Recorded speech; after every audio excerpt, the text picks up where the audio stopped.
యేసుప్రభు అలా రోడ్డు మీద వెళ్తా ఉన్నాడు. వెళ్తున్న సమయంలో 10 మంది కుష్ఠరోగులు ఎదురుపడ్డప్పుడు వాళ్ళు ప్రభు మమ్మల్ని కనికరించు అని యాజ్ యూజువల్ అడిగారు, మామూలుగా అందరూ అడుగుతున్నట్టు. ఆ సమయంలో యేసుప్రభు ఏమన్నాడంటే, సరే మీకు రండి, నేను మీకు ప్రార్థన చేస్తాను లేదు. అవునా? ఏమన్నాడు? మీరు వెళ్ళి యాజకులకు కనపరుచుకోండి. ఎందుకు యాజకులు కనపరుచుకోవాలి అంటే, జస్ట్ కానుక ఇవ్వడానికి కాకుండా వాళ్ళు కానుక ఇవ్వాలి. అట్ ది సేమ్ టైం వాళ్ళు ఉన్నటువంటి సమాజంలో ఈ కుష్ఠరోగులు అంగీకరించబడరు. వారు ఊరి వెలుపల ఉండేటువంటి వాళ్ళు. ఎప్పుడైతే ఆయన కన్ఫర్మ్ చేస్తాడో, ఓకే వీళ్ళు బాగైపోయినారు, వీళ్ళు కుష్ఠరోగులు కాదు అని ఆయన కన్ఫర్మ్ చేసిన తర్వాత వాళ్ళు వచ్చి జనాలలో జీవించవచ్చు, ప్రజలలో ఏ విధంగా ఉండాలో ఆ విధంగా ఉండవచ్చు. అందుకు యేసు ప్రభు యాజకులు కనపరుచుకుంది. వాళ్ళు ఇంప్లిసిట్ ఒబీడియన్స్, అంటే ఇక ఏ మాత్రం కూడా వాళ్ళు అలా వెళ్తుంటే మీరు వెళ్ళండి అంటే అలా వెళ్ళిపోయినారు అంతే. ఎంతో విశ్వసించినారు, ఒకటి విధేయత చూపించినారు, కనుకనే అద్భుతం పొందుకున్నట్టుగా మనం చూస్తున్నాం. బాగుంది. ఈ 10 మంది స్వస్థత పొందారు. అంతవరకు మనం కూడా బాగా చేస్తాం. అవునా? కృతజ్ఞత మీటింగ్ పెట్టి, లేకపోతే దేవుడు నాకు స్వస్థత ఇస్తున్నాడు అని చెప్పి మనం బాగా సంతోషిస్తాం. దేవుడు నాకు సహాయం చేయనప్పుడు సహాయం చేసినప్పుడు దేవుడు ఎంత మంచి దేవుడు, రైట్? అయితే ఇంకొకటి ఎక్స్ట్రా ఒక వ్యక్తి చేశాడు. అవునా? 10 మంది వెళ్ళినారు, కానీ ఒక్కడు వచ్చినాడు వాపస్. వచ్చి ఏం చెప్తున్నాడు? సాగిలపడి ఆయనకు నమస్కారము చేస్తున్నాడు. అది ప్రాముఖ్యమైన విషయం పిల్లలు. ఈరోజు మన జీవితంలో మనం పొందుకున్నది తిరుగా స్పందన కోరేటువంటి దేవుడు. నేను మిమ్మల్ని ప్రేమించినట్టుగా మీరు నన్ను ప్రేమించాలి, అది మన డ్యూటీ. చూడండి, మళ్ళీ అదే ఎగ్జాంపుల్కి వస్తే, తల్లిదండ్రులు పిల్లలు ఎలా ప్రేమిస్తారో పిల్లలు కూడా తల్లిదండ్రులు ప్రేమించాలి, చూసుకోవాలి, ఆదరించాలి. ఇవన్నీ రెసిప్రోకల్గా జరిగేటువంటి విషయాలు. అలాగే దేవుడు కూడా మనల్ని తిరుగా ఆయనని ప్రేమించాలని, గౌరవించాలని, ఆయన సహవాసం కోరుకోవాలని ఇష్టపడతాడు. అది ఆయన చెప్పక్కర్, అవునా? ఆటోమేటిక్గా జరిగేది. నా సృష్టికర్త అయిన దేవుని నేను ఆరాధిస్తాను. ఊరికనే మాటలతో మనం దేవుని ప్రేమిస్తున్నాను అని చెప్పడం కాదు. దేవునితో మ్యాచప్ అవ్వాలంటే ఆయన నేచర్లోకి మనం వెళ్ళిపోవాలి, ఆయన స్వభావంలోనికి మనం మారిపోవాలి. అది మనకు మంచిది. మీరు బ్రతుకు మార్చుకుంటారా బాబు అంటే కష్టంగా ఫీల్ అయితే కొంతమంది ఉంటారు. అవును, ఎందుకు మారాలా? మేము మా ఇష్టం వచ్చినట్లు మేము ఉంటాము అంటే ఇట్స్ అప్ టు యూ. కానీ ఎందుకు చెప్తున్నాము? పెద్దలు ఏం చెప్తున్నారు? నీ మంచి కోసమే. ఏదో మేము చెప్పినట్టు నువ్వు వినాలని కాదు, నీ మంచి కోసమే చెప్తున్నాం మేము. అవునా? కాబట్టి దేవుని బిడ్డలారా, మరి అపోస్తలుడైన పౌలు కూడా మరి సేవకుడైన తిమోతికి కొన్ని మాటలు చెప్తున్నాడు. మనం గమనిద్దాం. తిమోతికి రాసిన మొదటి పత్రిక 1వ అధ్యాయం. ఏ విధంగా మనము దేవుని యొక్క మార్గంలో నడవాలి, ఏ విధంగా మనము సిద్ధంగా ఉండాలి గమనించండి. తిమోతికి రాసిన మొదటి పత్రిక 1వ అధ్యాయం 3వ వచనంలో నుండి కొన్ని వచనాలు చదువుకుందాం. 3, 4 అందరం కలిసి బిగ్గరగా చదువుకుందాం. Ready, start. మాసిదోనియాకు వెళ్ళుచుండగా సత్యమునకు భిన్నమైన బోధ చేయవద్దని కల్పనా కథలను, మితము లేని వంశావళులను, విశ్వాస సంబంధమైన దేవుని ఏర్పాటుతో కాక వివాదములతోనే సంబంధం కలిగి ఉన్నవి కనుక వాటిని లక్ష్య పెట్టవద్దని కొందరికి ఆజ్ఞాపించుటకు నీవు ఎఫెసులో నిలిచి ఉండవలెనని నిన్ను హెచ్చరించిన ప్రకారము ఇప్పుడును హెచ్చరిస్తున్నాను. చూడండి, మాసిదోనియాకు వెళ్ళుచుండగా చెప్తున్నాడు. ఎఫెసులో ఉన్నప్పుడు నిన్ను హెచ్చరించినట్టుగా ఇప్పుడు కూడా హెచ్చరిస్తున్నాను. అంటే ఎప్పుడు చెప్పినాడు? ఎఫెసులో ఉన్నప్పుడు కూడా హెచ్చరించినాడు, ఇప్పుడు కూడా అదే పని చేయని చెప్తున్నాడు. ఈరోజు మీరు చాలా జాగ్రత్తగా విన్నారు.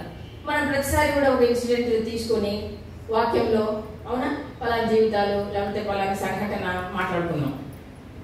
కానీ ఈరోజు నేను చెప్పబోయే విషయాలు డీప్ రూటెడ్గా మన హృదయంలోకి మనం తీసుకోగలిగితే నీ జీవితంలో మరి ఆశ్చర్య కార్యాలు చూస్తావు, దేవుని సంతోషపెట్టిన బిడ్డవవుతావు. ఇక్కడ గమనిస్తే పౌలు ఏం చెప్తుంటే కాంటెక్స్ట్ ఏంటంటే ఇక్కడ ఉన్నటువంటి ప్రజలు, ప్రాముఖ్యంగా ఇశ్రాయేలు ప్రజలు, ఈ యూదా ప్రజలు ఏం చేస్తున్నారంటే ధర్మశాస్త్రమును బోధించి ఆ తర్వాత క్రైస్తవులైన వాళ్ళను తిరుగా ధర్మశాస్త్రం కిందికి రావాలని చెప్తున్నారు. అంతే. అర్థమైంది?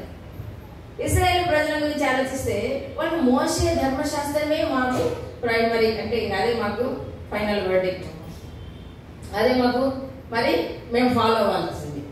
కానీ యేసు ప్రభు వచ్చిన తర్వాత ఒక క్రొత్త నిబంధన తీసుకొచ్చాడు. అది దేవుని ప్రణాళిక అని వాళ్ళు అర్థం చేసుకోలేదు. మెస్సియా వస్తాడు, మళ్ళా నేను మిమ్మల్ని నాతో సమాధానం పరుచుకుంటానన్న ప్రవచనాలు ఉన్నప్పటికీ వారు గ్రహించలేదు. ఆ టైంలో యేసు ప్రభు చెప్పిన బోధలు కూడా వారు వ్యతిరేకించారు, కనుకనే సిలువ వేశారన్న వాస్తవాన్ని మనం తెలుసుకుంటున్నాం.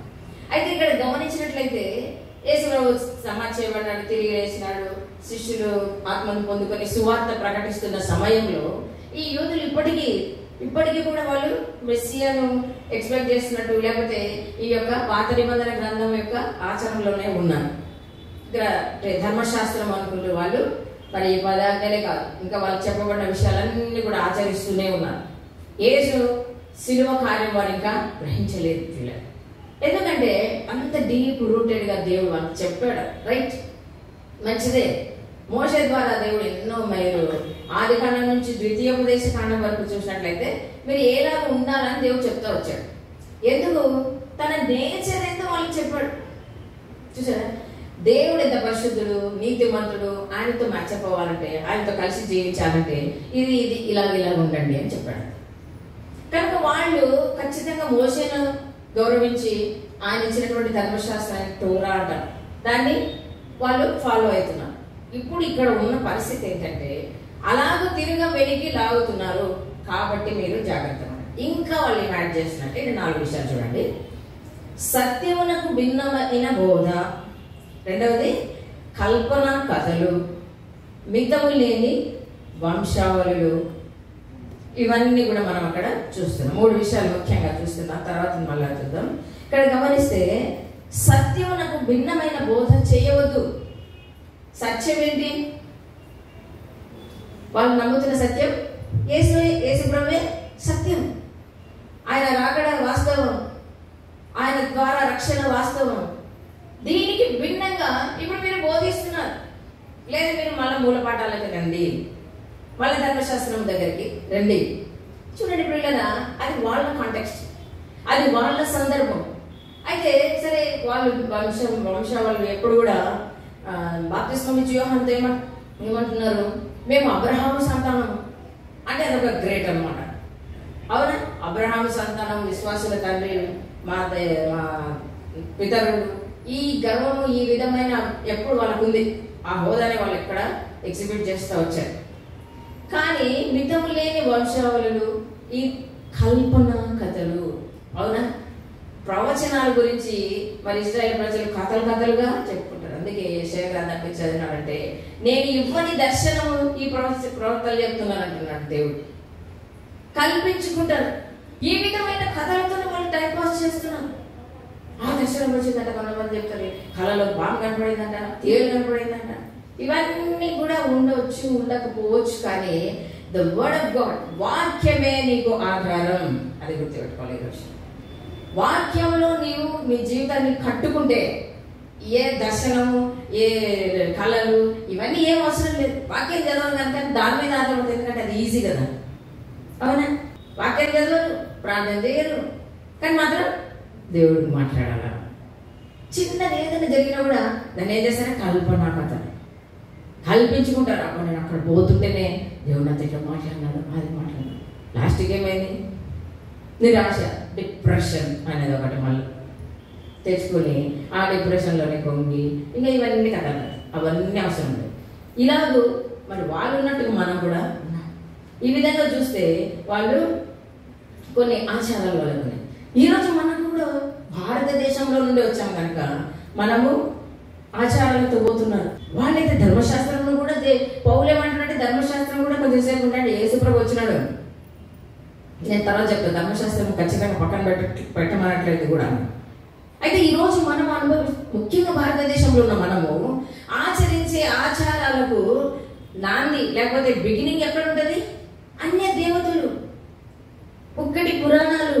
ఈరోజు దైవవాక్యంలో పట్టుకున్న నీవు కూడా అలాంటి వాటిలో వెళ్తూ ఉంటే మన జీవితము ఫలభరితంగా ఉండదండి.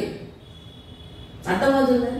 తేటగా చెప్పబడ్డ వాక్యం మన చేతిలో ఉండగా ఇందాక ఎన్ని అద్భుతాలు చూసాము. చనిపోయే వాళ్ళు బ్రతకటం, కానీ సంవత్సరాలుగా భర్త చనిపోయినా కూడా కుటుంబాన్ని నడిపించాడన్న ఒక సాక్ష్యం మనం విన్నాం.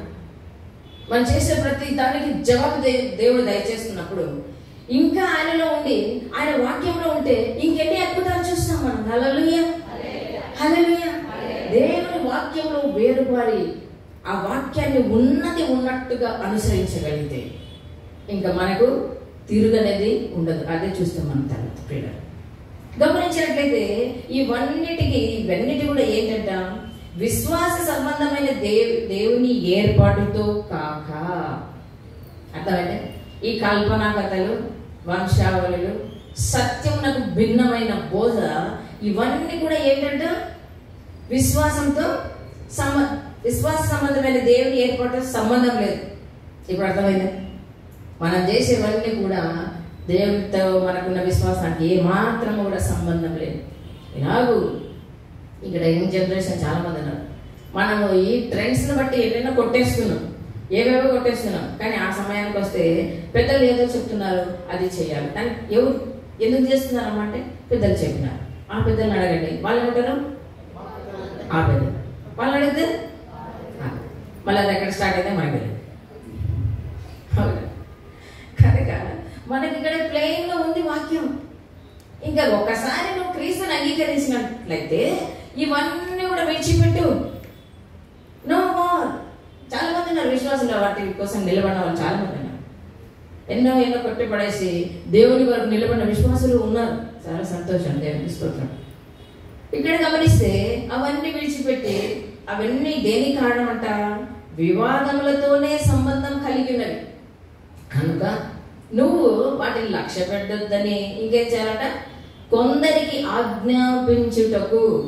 అది ప్రాముఖ్యం. తిమోతి, నువ్వు సేవలో ఉన్నావు, ఇలాంటి ప్రజల మధ్య ఉన్నావు, నువ్వు చేయాల్సింది ఆజ్ఞాపించు. అందుకే పాస్టర్ చెప్పినా కూడా ఆజ్ఞాపించినాము, రిక్వెస్ట్ చేస్తాం, వద్దులేమో ఇట్లాంటివి, వద్దు అని కూడా ఆజ్ఞాపిస్తాం. అట్లాంటప్పుడు ఏం చేస్తారంటే దానికంటే మళ్ళీ ఏకపోయి ఏదో చేసేస్తుంటారు. మాకు అప్పగింపబడిన బాధ్యత మేము చేస్తాం, అవునా? విధేయత చూపించాల్సినది మీ ఇష్టం. దేవుడు మాకు ఇచ్చినటువంటి పనులు ఇక్కడ తిమోతికి చెప్తున్నాడు, నువ్వు అక్కడ చేసావు, ఇప్పుడు ఇక్కడ కూడా చెయ్యి, అలాగే ఆజ్ఞాపించు, అలా చేయొద్దని. తర్వాత గమనిస్తే చూడండి, కొందరికి ఆజ్ఞాపించే ఓకే, హెచ్చరించుచున్నాను. ఇప్పుడు 5వ వచనం, ఉపదేశ స్థానం ఏదనగా ఉపదేశం. ఇప్పుడు మీరందరూ కీర్తన 19కి రండి. 7వ వచనం నుండి కొన్ని పర్యాయ పదాలు మనం అక్కడ గమనిద్దాం. 7వ వచనం నుండి, యెహోవా నియమించిన ధర్మశాస్త్రము అది ప్రాణములు, యెహోవా శాసనము అది బుద్ధిహీనులకు, యెహోవా ఉపదేశములు అవి హృదయమును, యెహోవా ఏర్పరిచిన ధర్మము అది కన్నులకు, యెహోవా యందైన భయము అది నిత్యము, యెహోవా న్యాయ విధులు సత్యమైనవి అవి బంగారు కంటెను, తేనె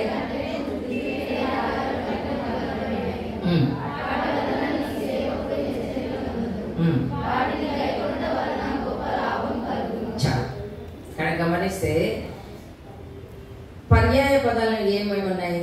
ధర్మశాస్త్రము, శాసనము, ఉపదేశములు, ధర్మము, భయము, న్యాయము, ఇవన్నీ ఒకటే. అర్థమవుతుంది? దేవుడు ధర్మశాస్త్రాన్ని ఇచ్చాడు, మీరు ఇలాగ ఫాలో కావాలి అని లా, చట్టం, ఇది ఆయన యొక్క పద్ధతి. కనుక ఇప్పుడు ధర్మశాస్త్రం, ఉపదేశములు ఇవన్నీ చాలా మనం మేలులు చూసాం కదా, యథార్థమైనవి, ప్రాణంలో తెప్పరిలా చేయను. ఒక్కొక్కటి మనం ఆలోచన చేస్తే మరి ఆర్ వి రియల్లీ ఎంజాయింగ్? ఇవి మనం ఇప్పుడు చూడండి, యథార్థమైనది, అది ప్రాణమును. కష్టంలో ఉన్నప్పుడు వాక్యము మనల్ని తెప్పరిలా చేస్తుంది. అలాంటి అనుభవం ఉందా? అవునా? బాగలేదు, నాకు పరిస్థితి బాగలేదంటే కొట్లాడతాం, లేదంటే ఏడుస్తాం, లేకపోతే పాస్టర్ గారి దగ్గర ప్రార్థన చేయించుకుంటాం. ఇంతే. వ్యక్తిగతంగా నువ్వు అనుభవించడానికి వాక్యం ఇచ్చాడు. నేను బైబిల్ చదువుతాను, ఐ గెట్ మై ఆన్సర్. అవునా? హబక్కూకు ప్రవక్త ఏం చేశాడు? దేవుడి దగ్గర మొదలుపెట్టి గోపురం మీద కూర్చున్నాడు, దేవుడు ఏం చెప్తాడా అని విందాము. Are you really waiting upon the lord? దేవుడి కోసం. ఎందుకంటే ఇన్స్టెంట్ ఆన్సర్స్ కావాలి, ఫాస్ట్ ఫుడ్ లాగా ఫాస్ట్ ఆన్సర్ రావాలి మనకి. అవునా? అలాగైతే ఈ చివరి దినాల్లో వస్తున్నటువంటి భయంకరమైనటువంటి పరిస్థితులలో మనం నిలబడడం చాలా కష్టం అండి. దయచేసి మీరు ఆలోచన చేయండి. చాలా కష్టం. పరిస్థితులు వచ్చినప్పుడు వాటిని మనం అధిగమించలేక మనము విశ్వాసంలో వెనక్కి వెళ్ళే పరిస్థితి కూడా ఉంది. ఈరోజు నేను బెరీజ్ వేసుకో, లోకంలో ఉన్న ప్రతి పనికి ప్రయాసపడుతున్నావు, సంపాదిస్తున్నావు, పని చేస్తున్నావు, పిల్లల్ని చూసుకుంటే అంత బాగుంది. దేవుని విషయంలో దేవునికి ఎంత హెల్ప్ ఇస్తుంటే దాన్ని పట్టించుకోకుండా, కుటుంబ ప్రార్థన లేకుండా, కుటుంబంలో ఆరాధన లేకుండా ఈరోజు ఈ క్రైస్తవులు ఉన్నట్లయితే మనం ఇంకొకరికి సాక్షిగా ఉండలేము. మన యొక్క జీవితాలు, మన యొక్క కుటుంబాలను కూడా మనం బలహీనంగా ఎప్పుడు కలిగి ఉంటాం. ప్రియులారా, తెప్పరిలా చేయను, జ్ఞానము పుట్టించును, వెలుగిచ్చును, ఇవన్నీ కూడా భయము పవిత్రమైనది, అది నిత్యము నిలుచును. చివరికి మనం చూసినాము, బంగారు కంటేను విస్తారమైన మేలిమి బంగారు కంటే. కదా, బంగారు ఇష్టపడడం ఎవరు? దేవుని యొక్క వాక్యానికి మనం ఎంత విలువ ఇస్తున్నాం. బంగారు కంటే ఇంకా మించినది ఏమన్నా అంత లోహం మనం విలువ చూపించేది లేదు. దానికంటే విలువైంది ఏంట ఈ వాక్యం. దానికంటే ఎక్కువ ప్రేమించే వాళ్ళకి మనం ఉండాలి. తేనె కంటేను, తేనె దారాల కంటేను మధురమైంది. రోజు వాక్యం చదవడం నీకు మధురమైంది. నేను ఇప్పుడు ఒక ప్రశ్న ఇస్తే మీరు అందరికి ఆన్సర్ అందలేదు. ఎంతమంది బైబిల్ చదివినారు ఈరోజు అంటే ఎత్తేటోళ్ళు కొంతమంది ఉన్నారు, వద్దులకు అనుకునే వాళ్ళు. అందుకే నేను అడగాను. నీవు ఇష్టపడితే, నా పాస్టర్ చెప్పింది కాబట్టి పడపడపడ ఒక అధ్యాయం చదవడం కాదు. అవునా? నీకు ఇష్టపడాలి. అరే నేను ఈరోజు వాక్యం చదవాలి, వాక్యంలో దేవుడు నాతో ఏం మాట్లాడతాడు, లేకపోతే నేను నేర్చుకోవాలా. ప్రతిసారి మాట్లాడాడు దేవుడు, నీకేం అవసరం ఉండదు, కానీ సంగతులు నువ్వు తెలుసుకోవాలి. ఈరోజు ఈ వాక్యం ఉంది దీంట్లో. అందుకు అక్కడ ఏమంటే, వాటి వలన నీ సేవకుడు హెచ్చరిక నొందును, రెండవది గొప్ప లాభము కలుగును. చూసారా? హెచ్చరిక ఉంటుంది, లాభం కూడా ఉంది. కాబట్టి సంఘమా, ఈరోజు నేను కోరేది ఒకటే, వాక్యాన్ని ప్రేమించేవారుగా ఉందాం. వాక్యాన్ని మనమే ధ్యానించి వాటిని జీర్ణించుకొని ప్రభు కొరకు బ్రతుకుటకు దేవుడు మనకు సహాయం చేయంగా. మరొకసారి ఇప్పుడు ఇదంతా నేను ఎందుకు చెప్తానంటే, ఉపదేశ సారమేదనగా అని మనం చూసాం. తిమోతి పత్రికలోనికి రండి. మళ్ళా 1వ అధ్యాయంలో 5వ వచనంలో మనం చూస్తున్నాం.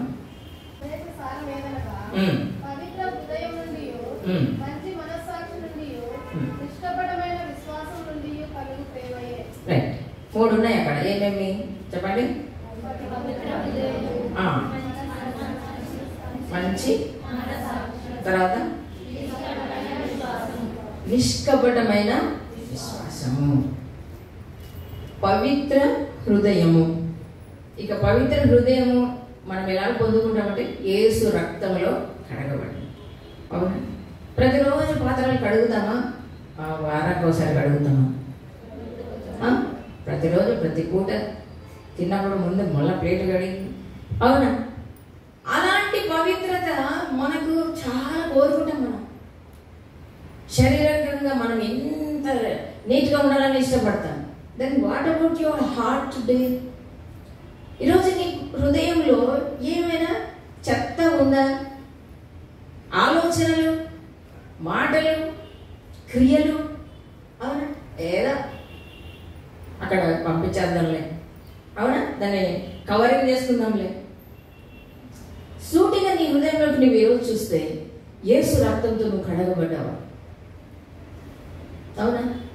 ఏమాత్రం పట్టించుకోకుండా నేనేం చేయలేదు అనుకుంటా ఉంటాను. కానీ ఇప్పుడు నెక్స్ట్ చూస్తే మనస్సాక్షి, మంచి మనస్సాక్షి. మనస్సాక్షి అంటేనే మంచి. మళ్ళీ ఇక్కడ ఉన్నాడు మంచి మనస్సాక్షి. రోడ్డు మీద లెఫ్ట్ సైడే వెళ్ళాలి, కానీ నాకు తొందర ఉంది, రైట్ సైడ్ పోతారా? అవునా? పోతే మనసాక్షి ఏమైనట్టు? ఫర్ ఎగ్జాంపుల్ చెప్తున్నా, ఏమైనా అర్జెంట్ ఉండొచ్చు పాస్టర్ అని నాకు చెప్పొద్దండి, నేను చెప్తున్నా. ఏది ఏమైనా ఎవరు చూసుకుంటారులే కదా అని కేవలం దాని విషయమే కాదు నేను చెప్పేది. ప్రతి ఒక్క విషయంలో మనస్సాక్షి నీకు షార్ప్గా ఉందా? ఈరోజు మనస్సాక్షి చెప్తుందా నీకు ఏమైనా? అవునా? చాలా చాలా మంది ఈరోజు ఏం చేస్తామంటే మనస్సాక్షిని నిద్రపుచ్చేస్తుంటాం. ఏం పడుతుంది అది ఇంకా, ఎందుకంటే అంత దానికి ఎంత మనస్సాక్షిని ఏం చేసింటామంటే మసి కూర్చుంటాం. అవునా? నీకు ఇష్టం వచ్చిన రీల్స్ చూసుకుంటూ కూర్చుంటావు, నీకు ఇష్టం వచ్చినట్లు టైం పాస్ చేస్తుంటావు, నీకు ఇష్టం వచ్చిన మాటలు మాట్లాడుతుంటావు. అవునా? నీకు ఇష్టం వచ్చిన తిండి తినుకుంటావు, నీవు ఇంత ఉంటావు. ఇంకా మనస్సాక్షి ఏం చెప్పదు, ఇలా చెప్పి కూడా వేస్ట్ అని. ప్రార్థన చేసుకో, వాక్యం చదువు, అవునా, ఎవరికైనా ప్రభుని గురించి చెప్పు అని ఎప్పుడైనా మనస్సాక్షి ఏమైనా చెప్పిందా నీకు? అలాంటివి ఏమైనా దాఖలాలు ఉన్నాయా? అలాంటివి ఏమైనా ఉన్నాయా? అంటే సంతోషం తెలుసుకోవద్దు. మనస్సాక్షి అది నీ వరకు. వేరే వాళ్ళ విషయంలో అరే నేను ఈ మాట మాట్లాడుతున్నా, ఆ వ్యక్తి బాధపడుతుందేమో. అవునా? ఎప్పుడైనా వెళ్ళి పొరపాటు అయిందని క్షమించండి అని చెప్పిన అనుభవం ఉందా మీకు? ఓకే, పొరపాటున కోపంలో తొందరపడి అన్నాం, మనస్సాక్షి చెప్తుంటుంది, బాధపడుతుంది. సరే అంతే, నేను అనేది కాబట్టి నేను అన్న దాందేముంది అనేవాళ్ళు లేదా? అదే మన కేటగిరీ కదా. మనమేనా వాళ్ళలో చట్లయితే నేనైతే అనకూడదు, రైట్, నేను అనొచ్చు అంటే ఏమైపోతుంది? వాక్యము నీకు పంచట్లేదు. అర్థమైందా? వాక్యంలో నీవు వాక్యం నీ హృదయాన్ని తాకడం లేదంటే వాక్యం నీ హృదయంలో లేదు. మనస్సాక్షి ఇతరుల విషయంలో నీ విషయంలో ఓకే, నేను నా మనస్సాక్షికి లోబడుతున్నాను, వాక్యం చదువుకుంటున్నాను, వాక్యం ప్రార్థన చేసుకుంటున్నాను, మంచిగా జీవిస్తున్నాను, నా మనస్సాక్షికి లోబడుతున్నాను, రైట్, నీకు వరకు బాగుంది. కానీ మనకు వచ్చినటువంటి ప్రాబ్లం అంతా ఏంటంటే ఇతరులతో ఉండేటువంటి రిలేషన్లే, ఇతరులతో ఉండే ఒక ఫెలోషిపే. అర్థమైంది? ఒకరు ఏదైనా చెప్పినప్పుడు వెంటనే ఆన్సర్ ఉంటుంది మన దగ్గర జస్టిఫై చేసుకోవడానికి. అట్లా కాదు, ఇట్లా నో. అప్పుడు ఒక సహవాసం అన్నది, సమాధానం అన్నది, ఐక్యత అన్నది ఉండదు. అప్పుడు దుష్టుడు ఏం చేస్తారు? ఫుల్ డాన్స్ చేసుకుంటూ తిరుగుతారు మన చుట్టూ. ఓకే, వీళ్ళలో ఐక్యత లేదు, వీళ్ళలో ఏక మనసు లేదు. కాబట్టి ఈ సంఘంలో నేను నీట్గా దూరొచ్చు, ఈ సంఘంలో ఎవరైనా నేను రెచ్చగొట్టచ్చు. ఎందుకు? వాళ్ళలో ఏక మనసు అనేది లేదు, ఏక ప్రేమ అనేది లేదు. చాలా చాలా సంఘాల్లో కనీసము మనల్ని ఎట్లా అంటే సీరియస్గా వచ్చేస్తారు, సీరియస్గా వెళ్ళిపోతుంది. అవునా? కొందరు చర్చి పాస్టర్లు ఏం చెప్తాంటే వందనాలు చెప్పంటే మనం పోయినా కూడా వందనాలక్క అని చెప్తూనే ఉంటాం. అవునా? మేము అట్లా చెప్పాము కదా ఇమానుయేల్ చర్చ్. హాయ్ ఆంటీ, అవునా, హాయ్ ఆంటీ, ఓకే, మీకు ఈ సమస్యలు చెప్పండి, నో ప్రాబ్లం, విషింగ్. అవునా? ఒకరికొకరు వందనం చెప్పుకొని పోలేదు. నేనేది కొత్తగా చెప్పట్లేదు, బైబిల్లోనే ఉంది. ఒకరికొకరు వందన వచనము చెప్పుకోండి. అప్పుడు ఏం జరుగుతుంది? అట్లీస్ట్ ఎప్పుడైనా మీ ముఖాల్లో ఒక చిరునవ్వు, ఒక స్మైల్ వస్తే వాళ్ళు ఏ బాధలో ఉన్నా, నేను చెప్తున్నా చూడండి, సైకలాజికల్ ప్రాబ్లమ్స్ కొన్ని పోవాలంటే మన హావభావాలు చాలా అవసరం. సీరియస్గా గట్టిగా కనపడ్డాం అనుకో, ఉన్న బాధ ఇంకా ఎక్కువైపోతుంది. బాగా ఆంటీ అని పలకరించండి, వాళ్ళ బాధనే మర్చిపోతారు. అది సంఘంలో జరగాలండి. సంఘం ఒక కుటుంబం. అవునా? మన కుటుంబంలో ఏమైనా డిషన్లు ఉంటాయి కొన్నిసార్లు, కానీ అవునా, సంఘంలోకి వచ్చేటప్పుడు అన్నీ మర్చిపోతాం. అరే ఇంట్లో ఉన్నది వీళ్ళేనా అనిపిస్తుంది కదా ఇక్కడికి వచ్చినప్పుడు మాత్రం. అయినప్పటికీ ఒక చక్కని సంబంధం, సహవాసం, అర్థమవుతుంది. మళ్ళీ మాటలు ఏమైనా ఉండాలా? ఇప్పుడు అయిపోయినాక అందరూ మాట్లాడుకుంటారు నాకు తెలుసు, కానీ ఆ టాక్ ఎలా ఉండాలా? దేవుని సంబంధమైంది. అందుకే ఇక్కడ చూడండి, ఇప్పుడు చెప్తున్నాను చూడండి, ఓకే, నిష్కపటమైన విశ్వాసం కొందరు వీటిని మానుకొని తొలగిపోయి తాము చెప్పు వాటినైనను నిశ్చయమైనట్లు రూఢిగా పలుకు వాటినైనను గ్రహింపక పోయినను ధర్మశాస్త్రోపదేశకులై ఉండగోరి నిష్ప్రయోజనమైన ముచ్చటలకు, చెప్పండమ్మా మీరే, తెలియదుగా దాని ముందు, నిష్ప్రయోజనమైన ముచ్చట్లకు తిరిగినారు. ముచ్చట్లు మంచివే కానీ నిష్ప్రయోజనమైన ముచ్చట్లకు తిరిగినారట కొంతమంది. ఎందుకు? ఇది చేతగాక, ఇవి చేయకుండా పవిత్ర హృదయం లేదు, మంచి మనస్సాక్షి లేదు, తర్వాత నిష్కపటమైన విశ్వాసం, అదే ప్రాముఖ్యమైన విషయం. అవునా? దేవుని మీద మనం ఎట్లాంటి విశ్వాసం ఉంటే, కపటం అంటే బయట ఒకటి లోపల ఒకటి. దేవుని మీద సంపూర్ణమైన విశ్వాసం ఉంచాలి. దేవుడు చేస్తాడు, లేకపోతే దేవుడు నాకు సహాయం ఇస్తాడు, ఇంకా దాంట్లో ఏమీ దోకా లేదు అనేటువంటి ఒక పూర్ణమైన విశ్వాసం ఉంటుంది. మీరు ఇక్కడికి వస్తారు ప్రార్థన చేయించుకోవడానికి. ఇది పాస్టర్ల చేతుల్లో ఏం లేదు, వాళ్ళ ప్రార్థననే దేవుడు వింటాడు అన్నది ఏమీ లేదు. మీరు సిద్ధపాటుతో రండి. కొన్నిసార్లు పెడతారు, పడిపోతుంటారు, ఎందుకంటే వాళ్ళంత ప్రిపేర్డ్గా ఉంటారు, వాళ్ళంత సిద్ధపాటుతో వస్తారని అన్న పడిపోయింది నేను పడిపోలేదు అనుకుంటున్నారు కొంతమంది.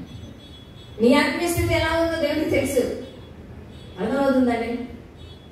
సంఘానికి వచ్చేటప్పుడు ఒక సిద్ధపడుతూ రావాలి మనం. అప్పుడే వీళ్ళు రిసీవ్ అబ్బాయి పాస్టర్ బాగా వాక్యం చెప్తుంది కొంతమంది అంటారు, ఏమో నాకు ఏం అర్థం కావాలంటారు కొంతమంది.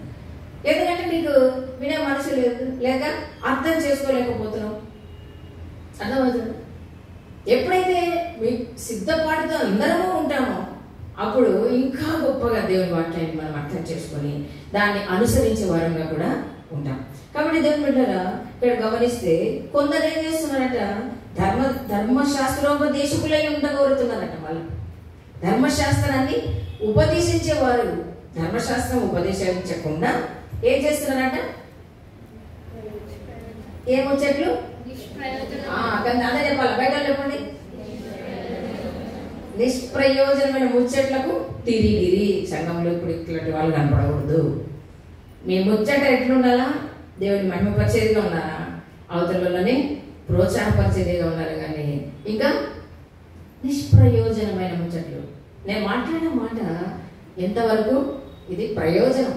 అందుకే దేవుని వాక్యంలో మన మాటలు ఎలా ఉండాలంట, ఉప్పు. అవునా? ఏ వాగుడుగా ఇప్పుడు ఎప్పుడు మాట్లాడుతూనే ఉంటుంది అనేటట్టుగా ఉండకూడదు.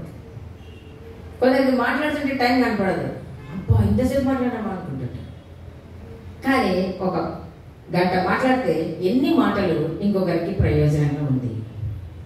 అర్థమైతే ఇంకొకరి కీర్తనలోకి వెళ్దాం.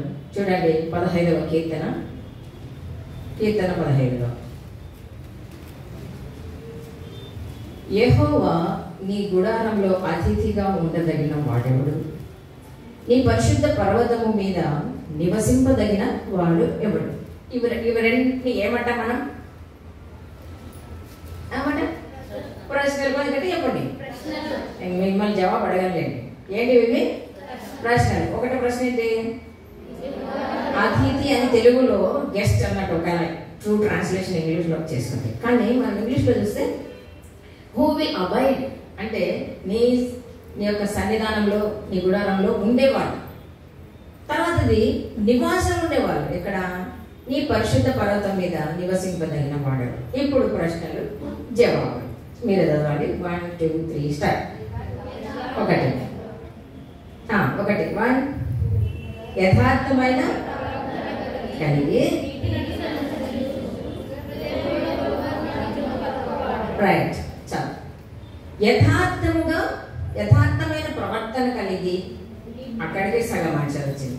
తర్వాత నెక్స్ట్ యథార్థం అంటే ఇందాక మనం చూసుకున్నాం కదా, లోపల ఒకటి బయట ఒకటి. యథార్థంగా మళ్ళీ దాన్ని దేనితో బ్యూటిఫై చేయమంటున్నాడు?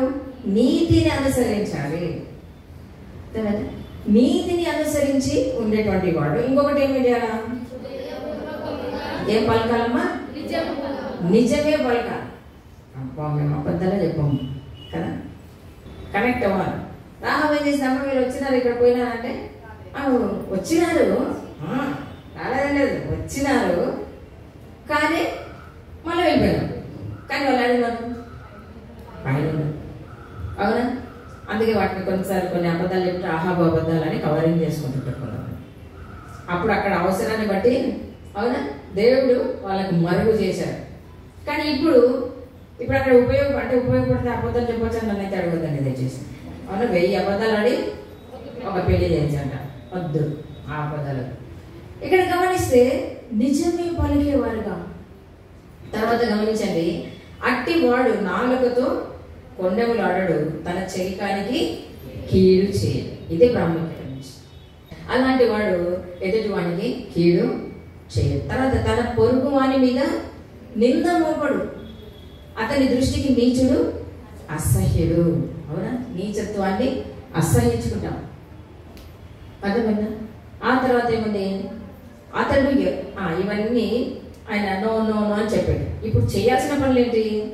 అతడు యెహోవా యందు భయభక్తులు గల వారిని సన్మానించును, అతడు ప్రమాణము చేయగా నష్టము కలిగినను మాట తప్పడు. ఇది చాలా ప్రాముఖ్యం.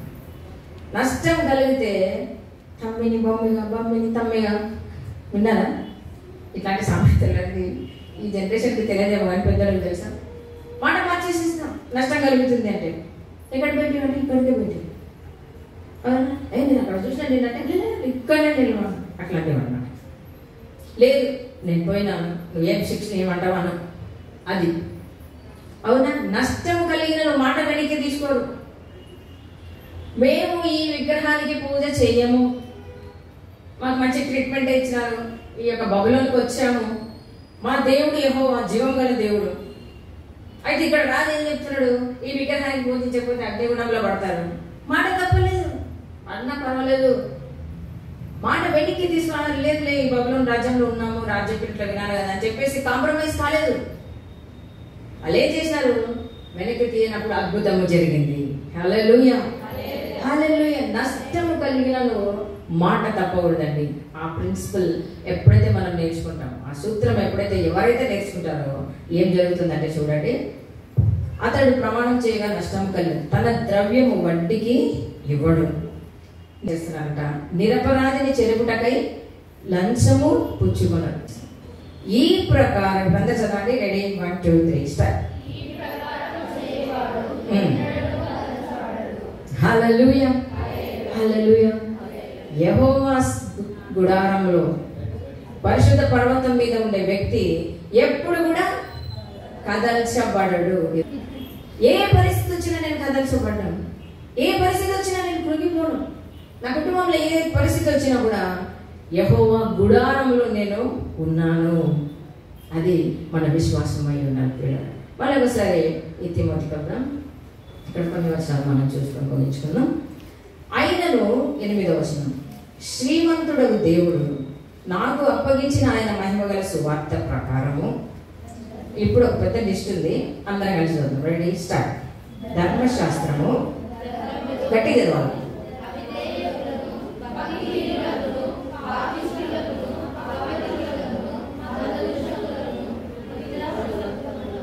మాతృహంతకులకును నరహంతకులకును విషారులకును సంయోగులకును మనుష్య చోరులకును అవేదికులకును అప్రమాణికులకును హితబోధకు విరోధి అయిన వాడు మరి ఎవడైనా ఉండి అయినా అట్టి వాటిని నియమింపబడను. కానీ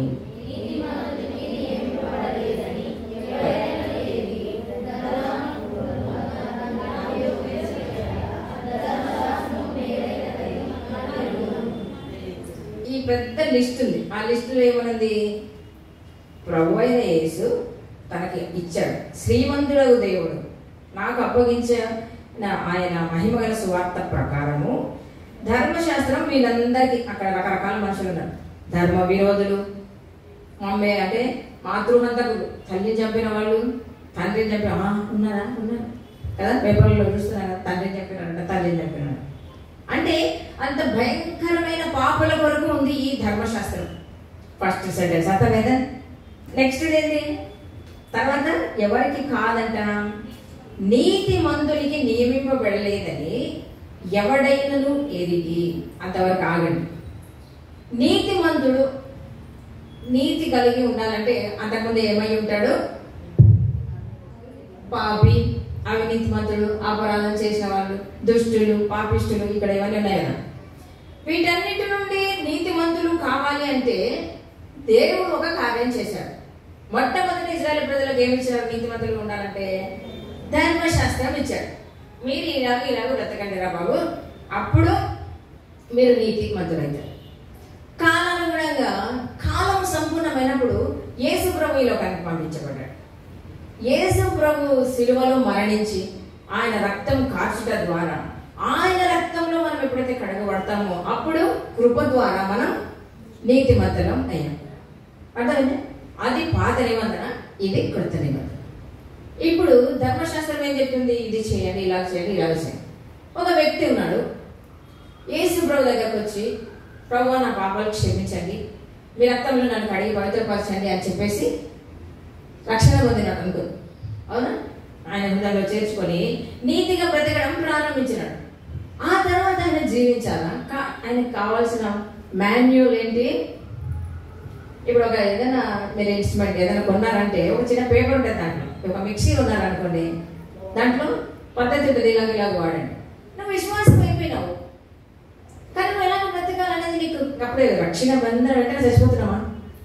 అవునా? అయితే కూడా బాగా ఉండదు కదా, మళ్ళీ పాపాలు చేయకూడదు.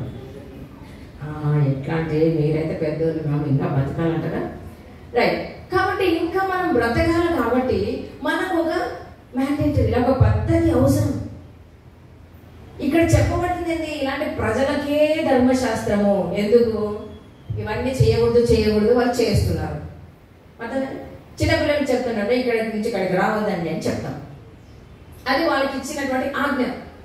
ఈ మాతృహంతకులు కాకూడదు, వ్యభిచారులుగా ఉండకూడదు, ఇవన్నీ ధర్మశాస్త్రం చెప్తుంది. కాబట్టి వాళ్ళకే చెప్పింది ఇది. కానీ విశ్వాసాలకు ఏంటి? ధర్మశాస్త్రంలో పని లేదా? ఇంకా ధర్మశాస్త్రంలో పని లేదా? పని ఉంది. అదే మనకు ఒక మాన్యువల్ అన్నమాట. యేసు ప్రభు నేను ధర్మశాస్త్రమును కొట్టివేయటకు రాలేదు కానీ దానిని నెరవేర్చుటకే వచ్చాను. హల్లెలూయా, హల్లెలూయా. కాబట్టి ప్రతిదీ కూడా మనము ప్రభు ఆజ్ఞలు. అందుకే నియమింపబడలేదని ఎరిగిన వాడై నీతిమంతునికి నియమింపబడలేదు. దాని ద్వారా మనము నీతిమంతులం కాలేదు. ఇప్పుడు మనకి మంచి పనులు చేసిన వాళ్ళు పర్లోక రాజ్యానికి వెళ్తారా?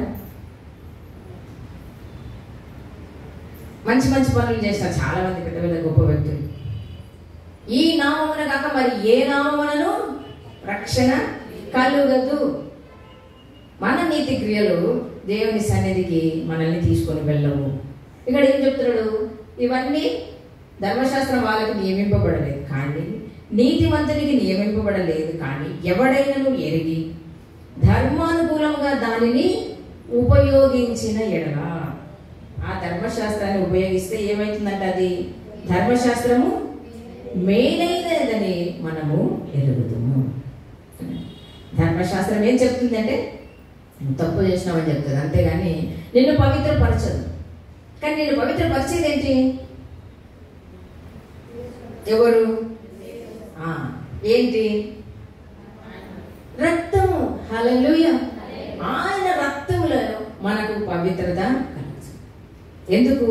మన శిక్ష ఆయన పొందాడు కనుక ఇక మనకు శిక్ష లేదు. కానీ మనం ఆయన ప్రకారం, ఆయన చెప్పిన ధర్మశాస్త్ర ప్రకారం మనము జీవించాలి. ఈ ధర్మశాస్త్రం వల్ల మనకు ఉపయోగపడుతుంది. మనం విచరించకూడదు, పాపం చేయకూడదు, ఇవన్నీ కూడా మనం మళ్ళీ అప్లై చేసుకునే ఆ విధంగా జీవించాలి. ఈ దినాల్లో వచ్చినటువంటి ఒక స్వేచ్ఛ, ఫ్రీడమ్ ఏంటంటే ఇక మనకి ఇష్టం వచ్చినట్టు మనం చేయొచ్చు. రక్షింపబడినానా నేను ఎట్లయినా తిరగవచ్చు, ఎందుకంటే నాకేం ధర్మశాస్త్రం అవసరం లేదు. యేసు ప్రభువుని అంగీకరించినా కదంటే బ్రతుకొద్దా? అవునా? చిన్నప్పటి నుంచి నేర్పిస్తాం. అమ్మ పెద్దలు వస్తే లేచి నిలబడండి, ప్రైజ్ లార్డ్ చెప్పండి, నేర్పిస్తాం కదా. ఇవన్నీ పెద్దలు వచ్చినప్పుడు లేచి నమస్కారం చెప్పాలి. అవునా? ఇవన్నీ పెద్దలు మాట్లాడుతున్నప్పుడు ఎక్కువ మాట్లాడవద్దు, ఇట్లాంటివి చెప్తుంది. బయట తిరగవద్దు. ఇంకా అమ్మాయిలకు చాలా ఉంటాయి. 8 గంటల ఇంట్లో ఉండాలంటే 10 గంటలైనా రారండికి ఇప్పుడు. అవునా? ఎవరైనా తిరుగుతుంటారు. అంటే ఫ్రీడమ్, బిలీవర్స్ యేసు రక్తంలో కడగబడినా, కానీ నాకు ఒక ఫ్రీడమ్ ఉంది. అవునా? ఒక ఫ్రేమ్లో నువ్వు లేకపోతే, నీకు ఒక పద్ధతి, ఒక చట్టం, ఒక ధర్మశాస్త్రం లేకపోతే నీ జీవితంలో నువ్వు విశ్వాసిగా ఎదగలేవు. అతన్ని నీ జీవితంలో నువ్వు ఇంకొకరికి ఉపయోగకరంగా ఉండలేవు. సో ఈరోజు ఒక తీర్మానం చేసుకో. వినువారు మాత్రమే కాకుండా దాని ప్రకారం చేసేవారిగా మనం ఉన్నాం. ఏం చెప్తుంది బైబిల్, ఏం చెప్తున్నారు దైవజనులు, ఇలాంటివి తూచా తప్పకుండా మనం చేయగలిగితే మన జీవితంలో మనము విజయవంతమైన విశ్వాసులుగా ఉండగలం. తలలు వంచుదాం, కళ్ళు మూసుకొని ప్రార్థన చేసుకుందాం. పరిశుద్ధుడా, ప్రేమగల తండ్రి, కృపగల దేవా, మధ్యాహ్న సమయంలో మీ యొక్క ఉన్నతమైన వాక్కును మాకు వినిపించిన దాన్ని బట్టి మీకు స్తోత్రం చెల్లిస్తున్నాను.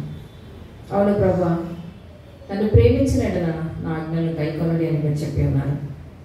మా తండ్రి, మేము ప్రభా మీ ఆజ్ఞలు గైకొంటూ మీ మార్గంలో నడుస్తూ మా జీవితంలో విజయవంతమైన విశ్వాసాలుగా ఉండేట్లు సహాయం చేయండి. వచ్చిన ప్రతి బిడ్డను దీవించండి. ఏ బిడ్డ జీవితంలో ఏది అవసరంగా ఉందో ప్రభావ మీరు అనుగ్రహించమని కోరుకుంటూ యేసు ఉన్నత నామమున ప్రార్థిస్తున్నాను తండ్రి. ఆమేన్.